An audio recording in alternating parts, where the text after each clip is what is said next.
Ethan, what's next on the list? Next is most important takeaway of the year. Oh, Okay. Okay, this is a significant one. So, cross shopping is yeah. up, right? Cross visitation with brands is up. We talked about this before. For brands, especially specialty grocery or brands like Trader Joe's, the share of visits that are coming from longer distances is increasing significantly. Yep. Visit duration in a lot of segments is down, groceries, superstores, etc. So we have more visitation, we have more cross visitation, people willing to go further and spending less time in a specific store, even when you have the capacity to do a lot of things in that one store. And that tells us about our favorite takeaway, that convenience is massively overrated. I didn't say it's not important, but it's massively overrated. And I think it tells us a lot about where retail is going and where we need to look at for significant retail innovation. So and again, if this is in Forbes immediately after, the post-pandemic retail environment, confidence is king. But no, it's not. At best, if we use like a deck of cards, it's a 10 or a jack. But it is not king, and it's certainly not an ace. Confidence or convenience, Ethan?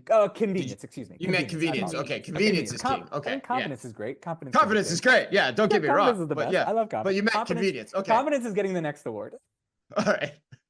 But I think loyalty is and share of kind of shopper list, those are the battlegrounds. So, right, if we sat in a pandemic environment where, all right, visits were going to be harder to come by, but once I had them in my four walls, I was going to drive a significant basket. Right. That's changed, and it's changed fairly dramatically. And it forces innovation to address this new reality where the visit isn't as hard to get, but the significance of the visit is slightly less. So I need to take significant steps in order to drive a larger basket size and get the consumer to spend more within my four walls, drive that loyalty, drive that kind of wallet share, etc. The one thing I would call it on this slide too, and I actually wrote it. I put a post out on LinkedIn last week about this. Was the call out of Sprouts is really interesting to me, and because remember we were out with Sprouts in Phoenix touring some of their new stores, and they talked about this phenomenon that Ethan's bringing up very deliberately. They said, "Look, we know we're going to need to get that extra trip. You know, we know that no one's going to do all their shopping with us. So how do we think about our real estate strategy in a way that complements that still makes it convenient? So convenience is still a part of it for the shopper, 100%. right? Where these stores are located still matters because you don't want to make them drive too far. But that was a deliberate part of how Sprouts is thinking about this.